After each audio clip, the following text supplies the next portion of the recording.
Welcome to Come and See, your podcast for finding truth in a world of chaos. Brought to you by All for Jesus Living Waters Ministry.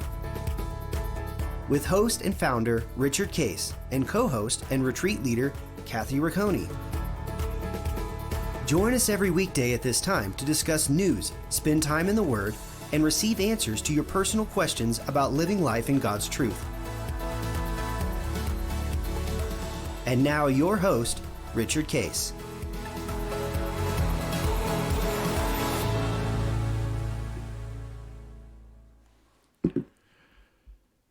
Well, good morning, Kathy. Good morning. We are into the year 2023 here in January, and as we're at least broadcasting this, we're actually taping it in 2022, so we don't know all that's going to happen this year. Good point. But we're our broadcast, is titled, "Come and See: Finding Truth in a World of Chaos." And more than ever, our world's a world of chaos. Absolutely. And when you think of chaos, just as we define it, kind of in a general way,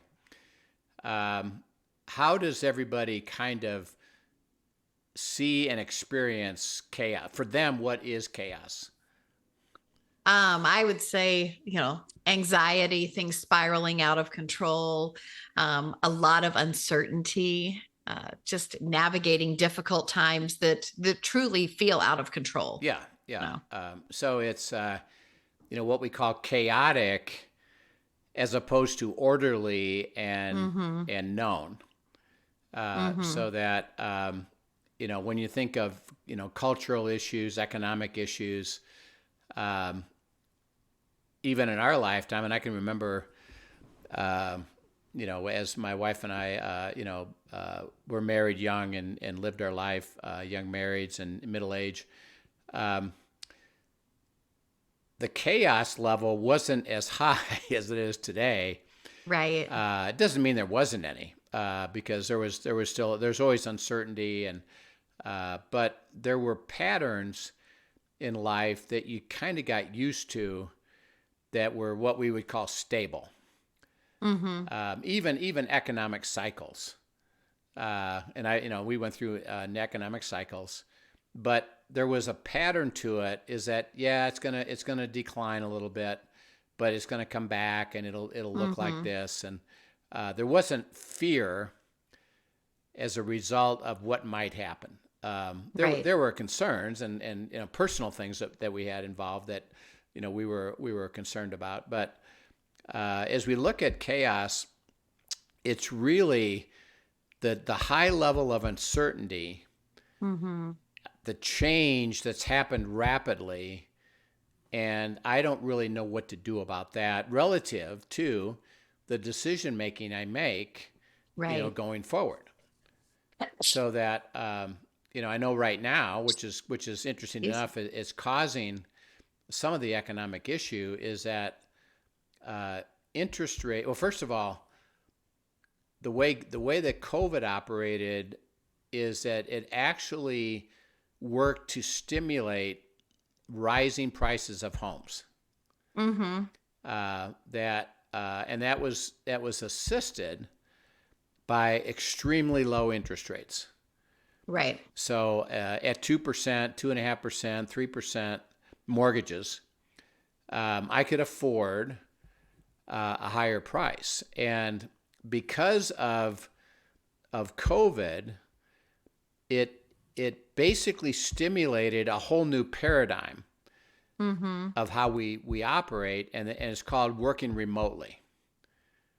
That instead of having to be close to my office and going through a commute to my office, I can really get the same amount of work done remotely. So I could, if I want to, if my office is in Chicago, but I really like Colorado in the mountains, well, then I'll just move there.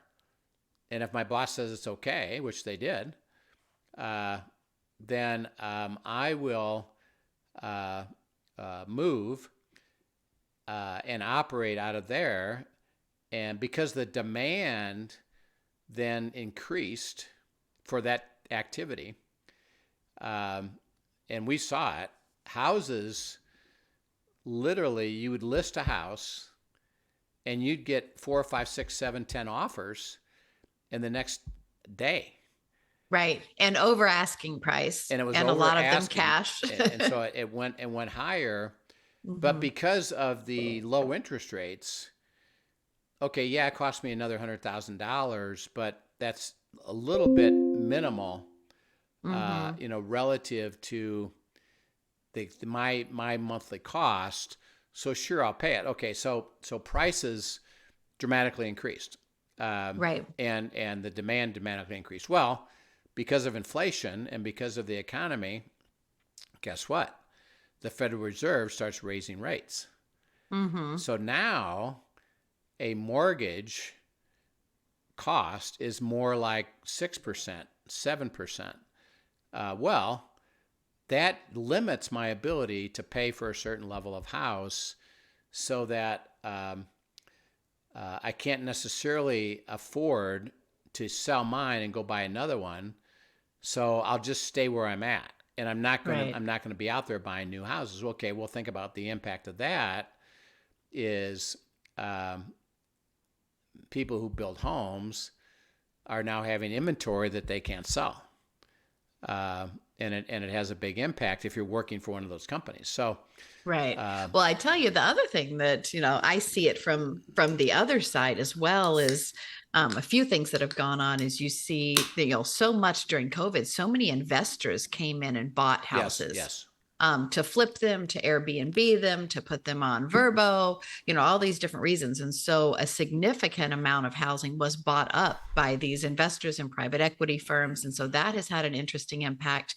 And then, you're talking about people currently in the market unable to switch homes, but we have an entire age group wanting to enter the market that now has no level of home to enter it. There is not a price range that is amenable to a lot of these we have a lot of young couples that we know from our church and stuff, and watching them trying to enter the market and wanting to enter it, and there's not options for them. Right. Okay. And then let's take that further. So they're struggling. What do they say to mom and dad? Several of them are back in houses with mom and dad. Hey, there is no place for me to go at the moment. So could I come back and be with you? Which, by the way, mom and dad says, yeah, sure. But how soon can you leave? Right. There needs to be a plan. Right. Okay. So it kind of illustrates the point. And that is that there's a lot of decisions that we are trying to make, and instead of course we'll go find a place, no problem. Of course my job will be stable, no problem. Right. Of course my income will cover the cost of fuel and food and housing and things that we want to spend money on, of course. Well, when all of those things change to, man, I don't see it anymore. I don't see an obvious answer. That it then for a believer, we have lots of questions. Well, I wonder what I should do. Now, by the way, most of people interpret will, and God's will is, what should I do? And hopefully I can understand it. And usually the approach of it is, well, I'm a believer. I'll try to live out biblical principles and then just do the best job I can based on and usually what's called fatalism. Whatever happens, happens. So like, for example, if a young couple says, well, yeah, we'd like to find a house. Let's go look. We didn't find one, so I guess we're not going to have it. And it happened. That's what happened. That's God's will.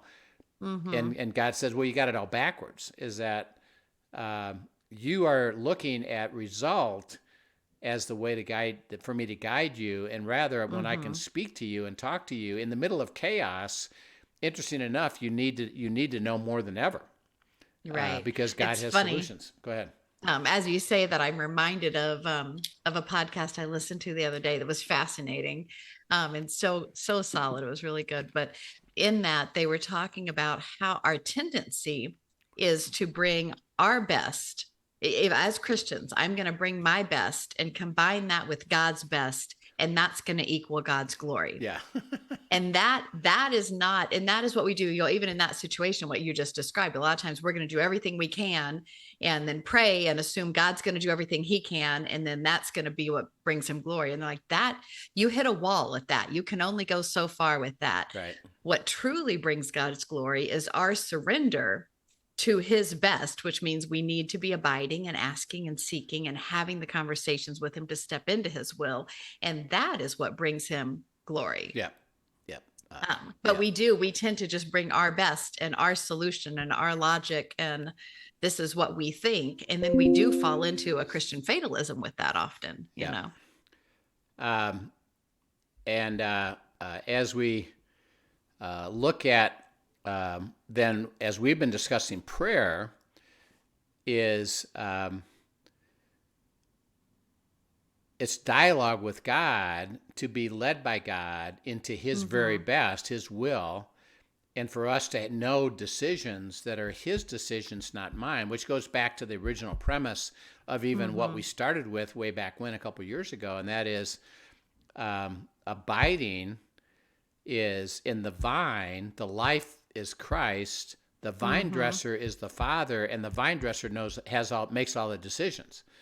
And so our role is to abide, receive, and process, because the result of that will be great fruit, change circumstances, answers, solutions, and our nature getting more and more in the nature of Christ. So that prayer is walking through life with God in relationship, talking to him and having him direct us as we're faced with a variety of things. And we're in the middle of chaos.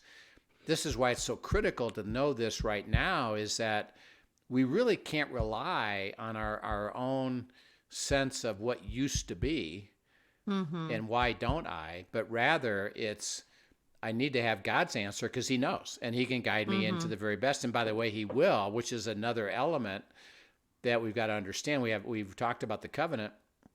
His answer is always, I'm going to bless you to make you a blessing. Right. Trust me. Yeah. And I hear a lot of this. Well, yeah, but what about this? And God says, I know. I can take care of it. Nothing's too difficult for me. I got it, And so let's look at a story that kind of reflects that and go to, this is with David, his prayer, his relationship with God, and go to 1 Samuel 23, 1-13. This is an interesting story, and then we'll unpack it. Sure. Then they told David, saying, look, the Philistines are fighting against Keilah, and they are robbing the threshing floors. Therefore David inquired of the Lord, saying, shall I go and attack these Philistines? And the Lord said to David, go and attack the Philistines and save Keilah.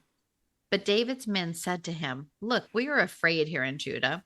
How much more if we go to Keilah against the armies of the Philistines? Then David inquired of the Lord once again, and the Lord answered him and said, arise, go down to Keilah, for I will deliver the Philistines into your hand. And David and his men went to Keilah and fought with the Philistines, struck them with a mighty blow, and took away their livestock. So David saved the inhabitants of Keilah. Now it happened when Abiathar and the son of Ahimelech fled to David at Keilah, that he went down with an ephod in his hand. And Saul was told that David had gone to Keilah. So Saul said, God has delivered him into my hand, for he has shut himself in by entering a town that has gates and bars. Then Saul called all the people together for war to go down to Keilah to besiege David and his men. When David saw that Saul plotted evil against him, he said to Abiathar the priest, bring the ephod here. Then David said, O Lord God of Israel, your servant has certainly heard that Saul seeks to come to Keilah to destroy the city for my sake. Will the men of Keilah deliver me into his hand? Will Saul come down as your servant has heard? O Lord God of Israel, I pray, tell your servant. And the Lord said to him, he will come down. Then David said, will the men of Keilah deliver me and my men into the hand of Saul? And the Lord said, they will deliver you. So David and his men, about 600, arose and departed from Keilah and went wherever they could go. Then it was told Saul that David had escaped from Keilah, and he halted. So he halted the expedition. Yeah.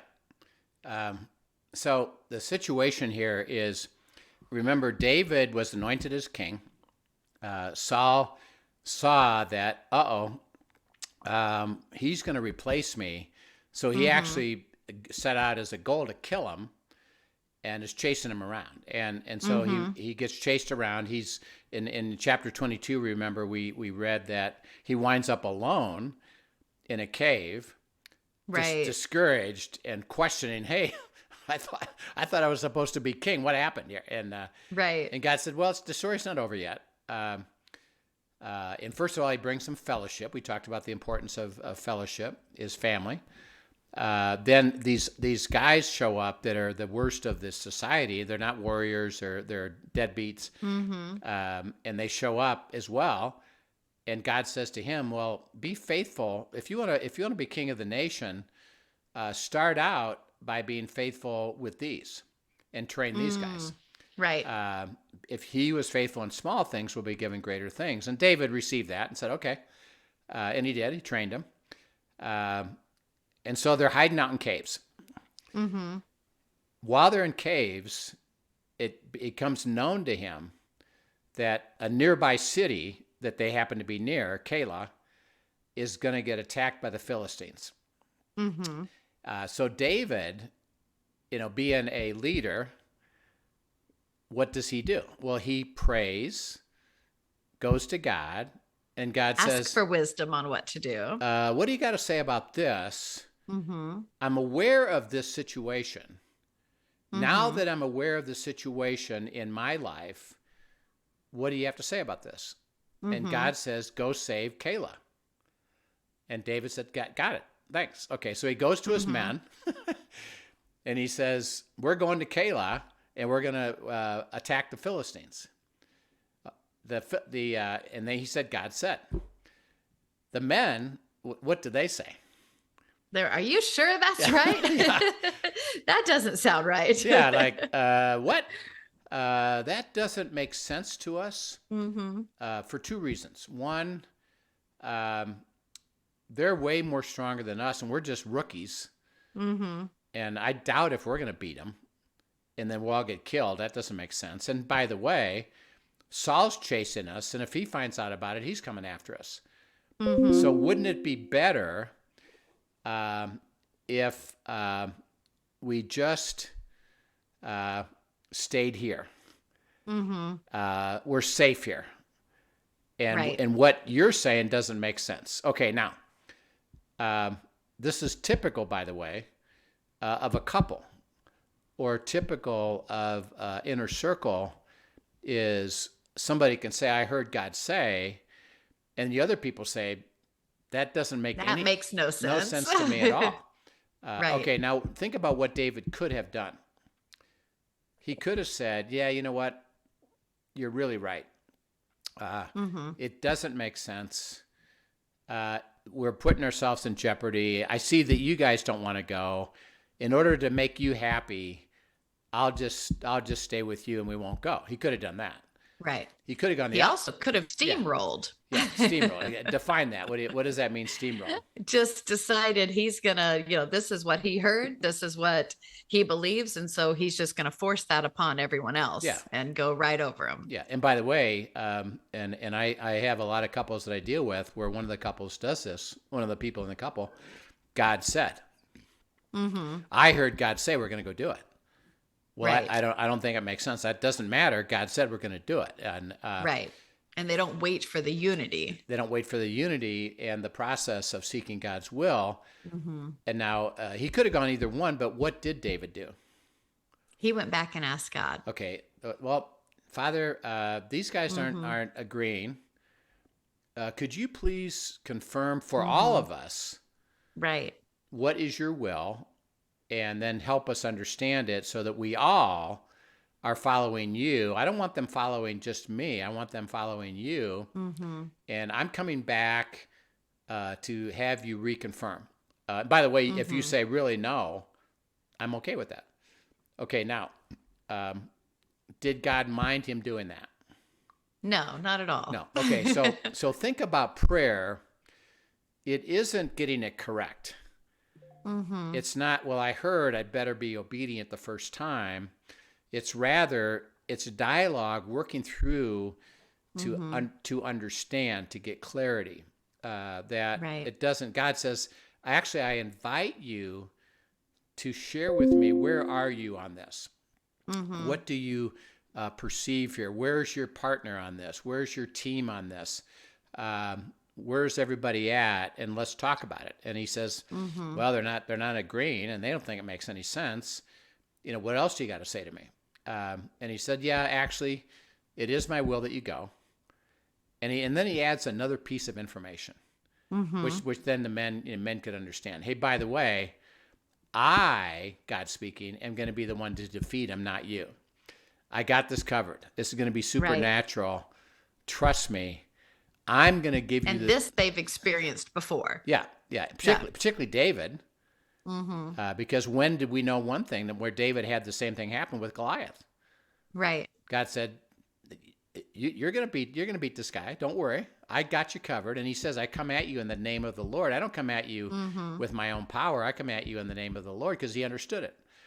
So God says, I'll give it to you. Okay. So they said, okay, we heard it. We are now in agreement with God's will. So that's, by the way, a critical piece of prayer, is moving everyone on your circle, your spouse, your friend, your inner circle. We all confirm, yep, we now know God's will. Let's go. And they did. God gave them the victory. Okay, now, this is really wonderful. They live now in Keilah. Keilah is a town with beds, with food. They are comfortable. With games. They're out of a cave.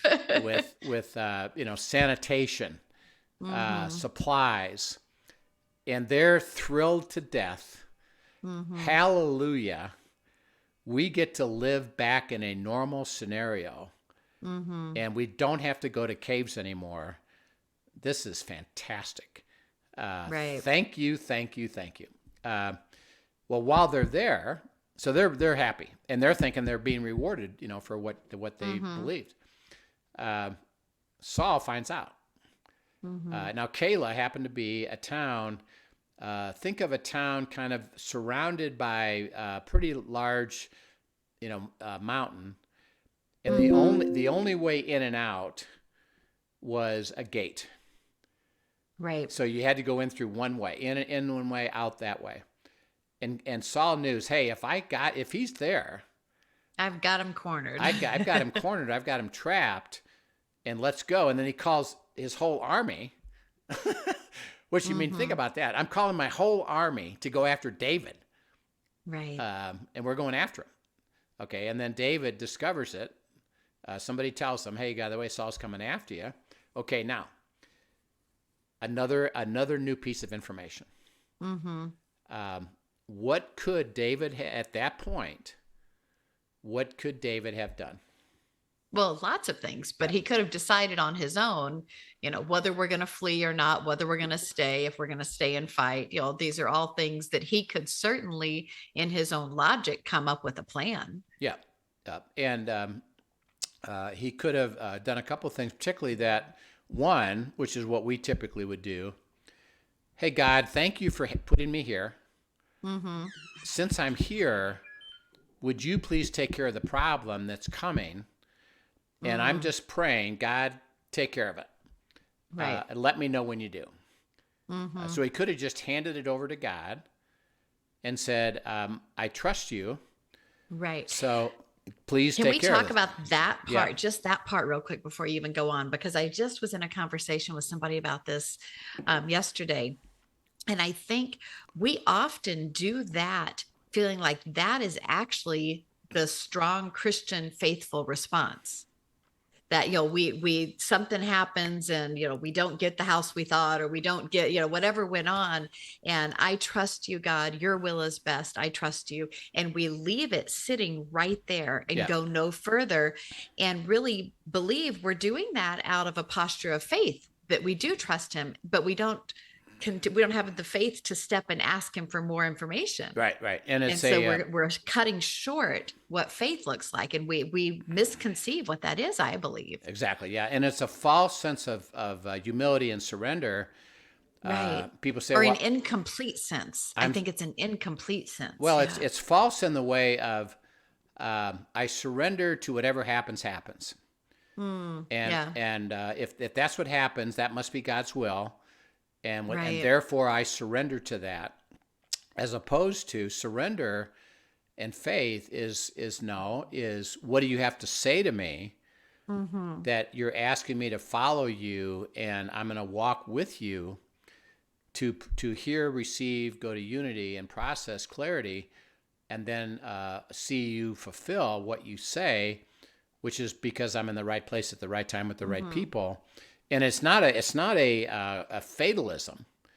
Everything's based on circumstances. It's given the circumstance, you have an answer for me, and I'm gonna stay with you. Why? Because of the privilege of prayer. We can dialogue with him. We can ask him, and he wants us to ask him. So he could have said, well, you just take care of it. He could have said, well, I've defeated Goliath. I defeated the Philistines. And by the way, remember, the reason that he got chased around by Saul is that David was winning every victory of every battle he went after. Right. So Saul was so jealous and intimidated by him. Yeah. So he could say, look, I've done it before. God's going to preserve me. We like being here. So we're just going to assume that the same thing that's happened before is going to happen again. And we'll just know that God's going to take care of us because of his promise. And I don't even need to check in because I've made an assumption about God's will. And of course, it looks like this. By the way, of course, why? Well, because that's what I would like. But what does David do? He doesn't do that. He says, no, well, he goes, I'm going to go check in. Even now, I'm going to approach it as the answer. God knows the answer, and I don't. And I'm willing to follow his answer and seek what he has to say. So he says, God, now that this is true, a new fork in the road for us, is Saul coming? Okay. Now, he asked God that question. Why did he ask God that question? Because God knows the answer. Well, God knows. And so if he's not coming, then the discussion's over. No, you know what? He's really not coming. Okay, great. Then we can stay here. Yes. Right. Is he coming? Yes, he is. Okay. If he's coming, are the men of Keilah, who I just saved, going to stand up and fight for me and prevent him from capturing me? Are they going to hand me over? Or are they going to hand me over? Are they going to hand me over? And God says what? They're going to hand you over. Actually, they're going to hand you over. So you're telling me that if I stay, that Saul is going to get me, and these men that I just helped are going to help him do that. Yes. So you're saying to me, you want us to leave? Yes. Yeah, but we want to stay. I know. But you're telling I gotta get up and leave now, my comfortable place, and go to a different place because that's your will. Yes. Right. Okay. Why? Well, because that's God's choice and will. And David didn't say, yeah, but I don't like it. Can't you do something different? I thought, or I'm upset about this. It just says, well, they just went because they trusted in what God had to say. Right. And I love, even in looking at that story, I love the posture of surrender there, to the point of, like you said, sacrificing. Sometimes that surrender means we sacrifice comfort and convenience. Right. In order to trust that whatever God is saying is best, whether we recognize the best in it right now or not. That I think so many times there are situations where he calls us to leave what is comfortable or what is convenient, in order to follow. And we do have to exercise faith that he is continuing to work. And as we step into that, he will keep working. Right. And it's, it's a matter of understanding, because as we look at it, David looked at it as like, well, the best for me today is to stay here. Mm-hmm. And God says, yeah, but I know more about the best for you. Right. And you trust me that at the moment, yeah, this isn't going to make a lot of sense to you. Or at the moment, you're going to have to leave some comfort and go through some different path to get to the very best. Mm-hmm. But trust me, I'm leading you to the best. And remember, it's a path, not a destination. So it's not like, well, here we made it. We just want to stay here and make it happen. It's, well, what's the next step of the path? Which is what he asked. Right. And even that, as you say that, I just want to highlight, when you get that destination theory going in your mind, that when you know God has led you to something and that something is good, I think that can be even harder than to give up. That's right. Because we tend to rest on, but he took me here. That's right. I'm supposed to be here. That's right. And honestly, I don't want to ask if I'm not supposed to be because this is comfortable and convenient. That's right. And that's where the aspect of prayer is dialogue. So we'll, tomorrow, we're going to pick up another prayer, but I'm going to bring an insight about God relative to this story. So tune in tomorrow excellent. To get one more piece of big insight for this whole story that we need to understand. And so we'll pick it up again, and we're going to just keep going through examples to help us understand how does this dialogue, the beauty of the relationship and the dialogue work with real Bible characters. So it's kind of fun. Excellent. So much fun. Thanks for sharing, and thanks for joining us, everyone. As always, if you have questions, send them in to questions@afjministry.com, and we'd love to talk about them. Yep. Have a great day. See you soon. Thank you for joining us for today's episode of Come and See, your podcast for truth in a world of chaos. Brought to you by All for Jesus Living Waters Ministry. Send us your questions and comments, and tune in tomorrow for more answers to your personal questions about living life in God's truth. Remember, God's will is best and none better. His truth brings peace in this world of chaos.